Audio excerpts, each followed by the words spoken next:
नमस्कार. आपल्या नांदेड जिल्ह्यामध्ये नांदेड आणि हिंगोली या लोकसभा मतदारसंघांना जोडलेल्या क्षेत्रांमध्ये दिनांक 26 एप्रिल 2024 रोजी मतदान होणार आहे आणि लातूर लोकसभेला जोडलेल्या क्षेत्रामध्ये दिनांक 7 मे 2024 या दिवशी मतदान होणार आहे.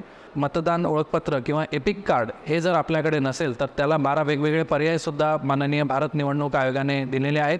यामध्ये आधार कार्ड आपण वापरू शकतो, मनरेगाचं जॉब कार्ड वापरू शकतो, त्याचप्रमाणे बँकेचं किंवा पोस्ट ऑफिसचं फोटो असलेला पासबुक आपण वापरू शकतो, ड्रायव्हिंग लायसन्स जे नवीन स्मार्ट कार्ड पद्धतीचं आहे ते आपण वापरू शकतो, आपलं पॅन कार्ड याचासुद्धा वापर आपण स्वतःची ओळख पटवून देण्यासाठी करू शकतो.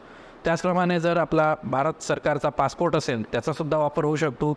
श्रम विभागाने जारी केलेलं हेल्थ इन्शुरन्स स्मार्ट कार्ड आपण वापरू शकतो.